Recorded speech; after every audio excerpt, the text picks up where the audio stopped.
Hello everyone. Welcome to another episode of Catapult Your Business with Good-Hearted Leadership. This is stories of men and women who do well by doing good. And we're all surrounded by good-hearted leaders. They're everywhere. And part of our intent here is always to have you have an opportunity to talk with other people or listen or hear from other people who've applied what we call principles of good-hearted leadership to really make a difference. And they're simple. They're 5 simple things. But what we find in the heat of the battle, when we're in the middle of firefighting, it's really hard to remind yourself that you're trying to control fires or eliminate them with fire sprinklers. And the 5 elements that we have here are quite simple. One is a unified vision. Everybody has to know where they're going from the front line to the bottom. The second thing is fearless communication. In so many places I find CEOs who say, hey, we've got an open door policy, and I talk to the front line and they say, yeah, last time I brought up a problem, somebody told me I was a problem maker. So you preclude communication that way. Third, appropriate skills. It amazes me how many times we have people who get 5 minutes of training and then we wonder why they're not achieving what we want, and we have expectations that are not realistic given the skills. Meaningful incentives. I'm not talking about money. A little bit of recognition, a chance to be able to make a difference, a contribution, a challenge, are all things that are unique to individuals, and good-hearted leaders are capable of getting that out of them. And then finding necessary resources.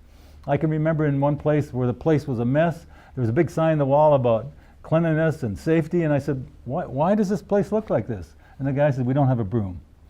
That's one resource, but there's lots of them that we could think about. So, having said that, today we're going to have the pleasure of meeting with Mary Ann Amon, who has been a friend of mine for 30 years. She's a former attorney, a corporate exec. She's homeschooled her kids. I think she takes more pride in being a mom than anything else, but she's taken all this experience and put it together into a program called How to Create Your Magnificent Life. And today's episode is about talking with her about those years of experience and how she was able to pull them together in such a way to release for people the things that challenge them or that may stop them or mire them. And she uses faith to be able to do that. Now, the point is faith is important in everybody's life, and how we manifest that is different for each of us. But the good news is that there is ways in which we can help one another. I'm so grateful to have this opportunity to spend some time with you again. I wish it were in person, but this is the next best thing, so I'm really grateful for that. What I want to do is help our audience understand kind of where you want to go and why this has become so important to you at this stage in your life, and why you've really reached out to people you don't know and who may never know you because you feel like you can make a change in their life. So tell us a little bit about where you want to go. Okay, great. Well, where I want to go is part of my whole mission in life. I believe that because I have this past and this history regarding, I've been in law and finances and education and government and ministry, all of those things coming together. Mm-hmm. And what I'm seeing is that people have a hard time really moving forward in the life that God has given them. Mm-hmm. There's all these built-on assumptions as to how to live life, how we're supposed to live life, what we're entitled to, what we're not. And there's a lot of debate and there's a lot of argument, especially in the Christian. Right. There's a lot of argument in the church about it all. And we have all these arguments inside of our head as well. So really what I want to help people to do is to really identify what kind of life do they really want to live? What kind of life has God created them for? And how can we get there? So that's my passion. I've had a lot of obstacles. I've seen a lot of stuff.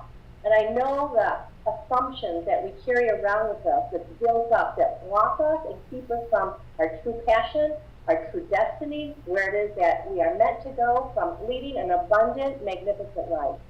So that's what I'm all about. And having seen so many, evils of the world, and seeing it in the corporate sector and high-level government, in the church even, I can understand completely, and I've been there myself, of how held back people can be in moving forward in the life that they are meant to live. No, that makes a lot of sense, and that kind of leads to the next question, because I think, based on my experience, if you want to get someplace, you first have to know where you are. And I think part of what I'd like you to share with us is a little bit of your own past and how it's kind of ended up being where it is in terms of your pursuit of helping them out. Give us a little insight into that. Well, as it pertains to this, and where I am about business and where I am about good-hearted leadership, as you say. I look back sometimes, this memory came up for me recently, and it really spoke to and helped me to understand why sometimes I've been so confused about leadership, about profession, about ambition, money, all those things. And there's this scene that I'm watching my mom and my dad and my grandfather, and they're in the dining room. I must be about 10 or 12 years old. And you know, that's a very impressionable age. Yes, yeah. And right, at 10 to 12 years old, you're really taking all the things you've observed up to that point. You're starting to form conclusions. And what's safe and what's not safe. What's success and what's not success. So I'm watching them argue with each other in the living room. And my grandfather is calling my dad a name. I won't repeat it, but he's calling my dad a name because of the business decisions that my father was making. My father and my grandfather were both entrepreneurs. My dad had a building company, was a building contractor, and his whole desire was to build affordable homes for the masses, quality affordable homes. And to do that, he had to keep his prices lower than maybe some of the other contractors in the area. And he made certain business choices that were absolutely out of the realm of my grandfather's thinking. And my grandfather was very wealthy and very successful entrepreneur, always had a lot of money in his pocket, but he was very shrewd. And a lot of times, you know, he had like aces up his sleeve and you just didn't know exactly what he was doing. Right. So in reaction to that, I think my father went the other route.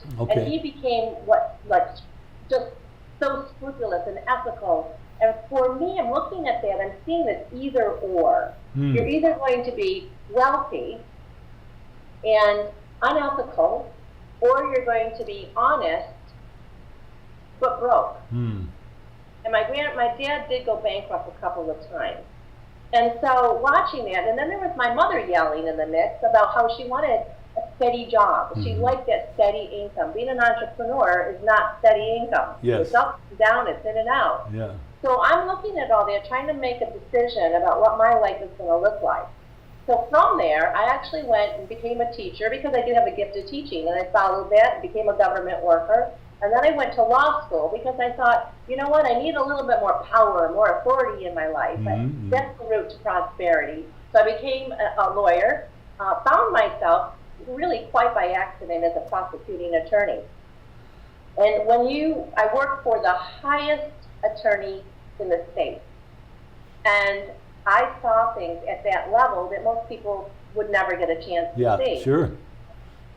Some of the cases that we actually brought down a whole police force because of corruption, political corruption, cheating on civil service exams, favoritism, and all that. So, but I also saw a lot of people abusing their power. And, you know, true confession here, all right? I used to get stopped a lot for speeding. And don't you think I would take out my sign that I work for the Chief State's Attorney's Office and put it on the dash of my car so that I could get by? You know, those are little things that would happen, and we were all encouraged to do those kinds of things. But it also made a douche inside of my heart as far as trying to assess things. Then I went into the corporate world and became a corporate attorney. And in that, I actually saw a lot of greed because everything was about money and power. And, you know, fear is something that permeates all these environments and structures. And when that happens, people make decisions that are unhealthy for the organization. They make decisions that are unethical. And I actually had to become a whistleblower. And it was a horrible, horrible experience for me because there was a theft that was going on in our company and I knew about it and it was a secret. So those things were very instrumental to me questioning, can we really do business in this world and keep our ethics strong and do good-hearted things? Can we have the mindset to be honest and people-oriented and still succeed? I didn't know. It didn't seem so. So I got out. I totally got out. I went into business for myself, been a financial advisor, consultant for small businesses, and then eventually I got that all together, Ray, and I just went into homeschooling, into ministry, but you know what? I saw similar things in the church. Right, right. So wherever are people in leadership, we all have these choices to make. Yes, no, and the truth is, Marianne, in those choices, sometimes we're going to make good ones and sometimes we're going to make bad ones. And, you know, so part of our conversation here, I think we've all lost our way somewhere along the line. The question isn't whether you lose your way. The question is, can you find your way back? Because we do have a purpose, and I think that's it. And what I want to get to next, because you've kind of alluded to it, and through the course of your history, you know, there were a lot of obstacles created for you. Some of them generated by well-intended people, including your father and mother and some others. What we want to talk about here, and I think what you're trying to do, is how do you help people rise above that? You know, how do we identify the obstacles and then segregate them in some way so they don't affect our future? Thank you. That's a great question. Well, you know, for a long time when I was trying to help people, it was very abstract and very ad hoc. It was all over the place. And it's really been in the last few years that all of that has kind of come into a system. And so the system that I have is about creating your magnificent life. And what I've done is I've assessed through all these experiences what makes up a magnificent life. And I believe that every person has got that inside of them. There's this core desire to have a magnificent life. So would it be all right if I gave you my 5 elements of a magnificent life? Absolutely. Absolutely. Okay. Well, first of all, for me, the most important thing in having a magnificent life is having a vibrant relationship with God. And I believe God is magnificent, God is for us, and when we have a strong connection to God, we are tapped into the wisdom of the universe. We are tapped into the resources that are totally available to us. We have a comfort. So having a strong relationship with God is key. So that would be my first core element. The second core element is really having a magnificent relationship with yourself. And what I mean by that is there's a lot of people that really don't know who they are, and what they know about themselves they don't like. Right. And they focus a lot on their flaws, their failings, you know, what's not right about them, rather than what is right about them. So what I help people to do is really to key in on their characteristics and qualities that are strong, that are good, that are right, that are of God, and have them to focus in on that, and we spend time on that. And you do something too. I know you have some assessments where you help people get to know themselves through some of those assessments, don't you? No, absolutely. You know, we happen to use a disc because we find that the more you understand yourself, the more likely you'll be able to undo some of the damage that was unwittingly done by other people in your life, and you can't do that unless you know where you are. You know, and so the obstacle is that mindset, which is it's not real. It's, you know, fear is you've heard that old acronym, false evidence appearing real, but we live our lives that way many times. Yeah, and I think a lot of times too that where we are blocked the most is how we feel and what we think and believe about ourselves. Absolutely. Yeah. No, we like to call them belief traps, mind traps, and action traps. Yeah, absolutely. That's good. That's very good. I like that. So the third thing is it has to do with magnificent relationships. If we don't have great quality, healthy, growing, fulfilling relationships, we are lost. We just feel so isolated, so alone. Relationships with ourselves, with others, with the world is what really gives us a lot of our purpose, right? Yes, no, absolutely. So we work on that too, core relationships. The fourth thing is your magnificent work. There's a passage I love in Ephesians, and it says that we are created, that we are God's magnificent masterpiece, and we are created to do good work, which I believe can all be summed into a good work that God prepared in advance for us to do. And if we haven't been able to identify that good work, and that good work for those of us who are entrepreneurs, we want that good work to flow through our businesses. Right. And out into the world. So we can be problem solvers in the world. We can be contributors, right? Right. So the fourth element then is to have a core good work, magnificent work. It has a sense of nobility to it, I want to say. Yeah. a noble purpose. Yeah. So that's the fourth one. And the fifth element is you have to be able to be a, let's say, a magnificent manifester. You have to be able to be really good at tapping into your resources, whether those are human resources or they're financial resources, opportunities, the right people, the right time at the right place, having everything you need to fulfill this good work in your life. So when those 5 elements are in place, then people are operating in a very happy, fulfilling, satisfying life. But as you know, as you just mentioned before, belief traps, there are blocks that we all carry around that cause us a lot of frustration, stress, anxiety, ineffectiveness, and we don't get the results in life that we're looking for. So that's the second part of what I do. Well, and I think what makes that meaningful, it's like I'm because I work so much in the small business environment, it astounds me of how many business owners are stuck in firefighting. And the truth is, firefighting is exhausting. I mean, at the end of the day, it's running from one fire to another. So when you tell them, let's think about your magnificent purpose, they look at you and go, you must be kidding me. And my description is transaction distraction is what happens. They get so caught up in the moment, the day-to-day stuff, which yes has to be done. But in doing that, I think you lose sight of your purpose, you lose sight of your magnificence, you lose sight of all those things that make your life hum, sing, and dance. We all struggle with that in some level, and I know from having watched your work, that's one of the things that you try to tap into. It's that joy of seeing how that all happens in your life.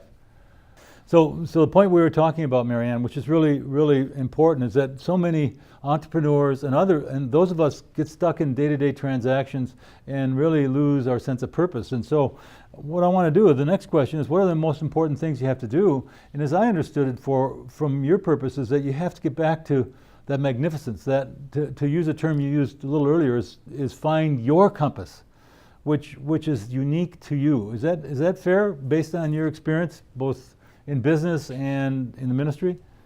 Absolutely, absolutely. When I think back at some of those examples that I was talking about, people were doing a lot of reacting. Mm-hmm. Maybe they thought of themselves as a scrapper, a rabble-rouser, or the person that's going to have the biggest yacht on the block. Mm. There was some of that. But without having a strong sense of purpose, without knowing where you're going, then you're all over the map, mm-hmm. and you just react out of fear, and you don't even realize that. So you know how some of the best companies from that book, Good to Great. Yes, absolutely. Right? Some of the best companies, they know who they are as a company. They know why they exist. They mm-hmm. know where they're going. Yes. And whether you're in business or it's just your life, everybody needs to have a sense of that. Yes. So one of the most important things for me personally, because let's face it, when you're in business, there are a lot of things to do, a lot of details to take care of. There are a lot of people who want things from you. They ask you questions on a daily basis. They need your guidance. They need your direction. They want you to participate in this. And then all of that, you got the bottom line in mind. So for me, personally, I have to have that time before I even start my day to almost get back every day to look at, why am I here? Why am I doing what I'm doing? Mm-hmm. And are the things that I think about, that I believe, and that I'm doing serving that ultimate purpose? Yes. And when I didn't look at it that way, I wasted a lot of time and energy, and I was controlled by stress. But now I'm controlled by purpose. I'm controlled by, let's use a squishy word, love. Yes. No. I think that's such a powerful thing that we overlook. When I say love, people think it's a squishy sort of thing, and I've often said, is it kumbaya or money in the bank? And basically, people who are well loved and see it and feel it perform at levels that are almost impossible to get out of other people. So I'm in total accord. I have a client who is, he was able to take his company from being way in debt to multi-million dollars every year. And he was able, when I asked him, what is it that you could say is the number one thing that has caused that success? And he's a systems person, he's a strategist, He is a team player, but on all the things that you could do, he said it's mindset. Mindset is number one. Everything we do flows from our mindset, whether it's good or it's bad. And I've seen this over and over again through all my 62 years. That is exactly what I have come to believe. And I used to think it was everything else. So it's not education, it's not experience, it's not your skills, it's not your strategies, your solutions, all the systems you want to put into place. It's mindset. And mindset will flow into each of those areas. But to do otherwise is to have the cart before the horse. No, I agree, and I think that's a great transition is, how do you get everyone involved? And I think to your point, the reason I really wanted to build this thing around good-hearted leadership, in my mind, that's where it starts. The mindset of good-hearted leadership, the mindset of love first, and everything else follows, is what really drives better organizations. It improves systems, it improves results, it improves everything, because engaged, purposeful people make better decisions than those who are wandering in the wilderness, so to speak. So I think that's really important. Let me, because I know you have a limited time. We've got a little bit here. What I want to do is, it's the love that gets everybody involved. How do you help people know they're making progress? What do you do to be able to enable them to move forward and to make sure that this is not something elusive and they get back into firefighting? Well, I do a similar thing to you do. I always start with the end in mind. What is it they want to create? What results are they looking for? How do they want their life to look? And so I get a picture of that with them. I can see by even talking to them where their belief and expectancy is around that and where it isn't. And so when we do that, we take that snapshot of where they want to go, and sometimes they don't even know. So what I do is help people even figure that out. Mm-hmm. Sometimes the beliefs that are hidden within are so strong and working against them that it even blocks the very vision that they're trying to create and move toward. Absolutely, yeah. So my first step with people is always to identify where do they want to go, how clear is that picture? And if that picture isn't so clear, why is that? Mm-hmm. And I actually take people through a process. You've seen it, it's called belief to results. And I start off with their results that they're trying to create in their life. What have they done to get those results to happen? And looking at what those action steps are, because everybody says action, you need to take action to get the results you're looking for. And while that's true, there's something called emotions and feelings that most people don't like to talk about that actually affect the very actions that you take. Right. Go ahead. No, to your point, beliefs will move your heart and mind and body in a direction that you either want to go or someplace you didn't intend to go. Yeah. And here's the interesting thing is, when we talk about our feelings and our emotions, what brain scientists have discovered is that your thoughts, emotions are just chemical responses in your body, responses to the thoughts you think. So once you're thinking the thought, then it engages that brain system, chemicals flow in your body, creates anxiety or stress or frustration or anger, or it creates joy or positivity or confidence. So whatever you're thinking will control those emotions, and then those emotions will then control the quality of your actions. And so I take people through that process. Now, the interesting thing is all of that, though, is based on the belief we believe. Yes. Whatever the belief, and that is very, very hidden. Those are things that are so deep into our subconscious. So when I'm working with people, I have to, in the workshops that I have, or even the conferences, I have to get people into a state almost of being able to look, and that's what the process actually does. It helps people to easily identify what are the beliefs that are working for me, and what are the beliefs that are working against me. This is a great place for a segue. I understand you're going to be doing something out here in California. Yeah. Soon. Would you mind? Here's what I'd like you to do. I'd like you to explain what you're going to do. Please leave us your website and your phone number, because people will be wanting to reach you. So somehow or another, I think it's important for them, if they want to learn more about how you work, where they can get a hold of you, Marianne.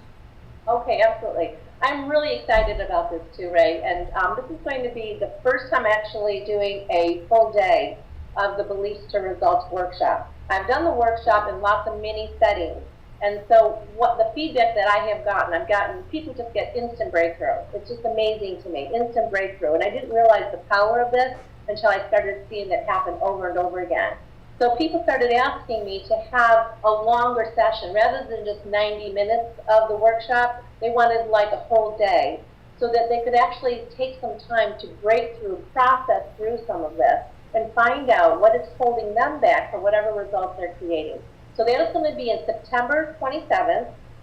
It's a Saturday, and from 9 to 2:30. And then you're going to do a bonus session with me as well. And so that is going to be the Beliefs to Results workshop, September 27th. They can go to my website, beliefstoresults.com, get all the details there. We'll be having it in Newport Beach, right across the street from the John Wayne Airport. And it's going to be a lot of fun. It's a light way, an enjoyable way, an easy way to approach a very complicated subject. But you should be able to get anybody who comes, I guarantee, will get some kind of breakthrough that's going to move them forward by the end of the day. So, absolutely. Again, if you would, repeat the website, and if you're comfortable, give them a phone number if they want to ask more. Okay. The website is beliefstoresults.com. Beliefstoresults.com. They can contact me through email, marianne@marianneaman.com. And do you want me to spell that, or Please. We'll have that printed out somewhere? Go ahead, spell it out for their benefit. MARYANN at MARYANNEHMANN.com. That's my name, Marianne Aman. So they can send me an email that way. We can also, I can give them my office number, and it's 585-406-5726. And one of my team members will get back to them. Cool. Marianne, as usual, it's always a joy to talk to you, and this has been illuminating for me, and I've known you a long time, and I'm going to encourage the people who've listened to this to attend your workshop, because it's a very modest investment for a huge benefit, and I've seen the value of your work, and you and your husband epitomize my sense of good-hearted leadership, which I think is transformative, and we need more of that in the world as opposed to less. So thank you very much. I'm going to kind of wrap it up here with my audience, and I want to wish you and the best, and give my love to Jean as well. I will. Thanks, Ray. I appreciate you. Bye-bye. You're welcome. And again, as we were mentioning here, what we wanted you to realize is what Marianne was talking about, good-hearted leadership, is focused on how do we make these transformations occur first inside and then outside. And as I said, there are 5 principles of it that we focus on because we think it's critical. Unifying a vision. Everybody has to be in the same place. Second thing is that people have to have the understanding that they can fearlessly communicate both their strengths, their weaknesses, and their fears. We need to have appropriate skills. How do we train our people so that they feel comfortable with being able to communicate things that are important, to making things faster, to make them better, to make them safer, to make them simple? How do you get meaningful incentives? And yes, money is a part of that, but more importantly, make them feel like they're important. As Marianne said, it's all about love. It's about giving them the sense that they are important and building on that. And then finally, necessary resources. And many times that's simply the support of them from you to say, yes, you are valuable, and we're going to try to build your strengths.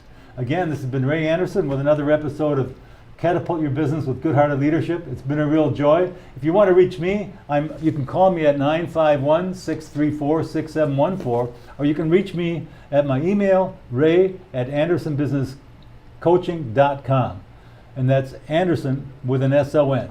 And again, this has been Ray Anderson, a drop of golden sun. Thank you so much.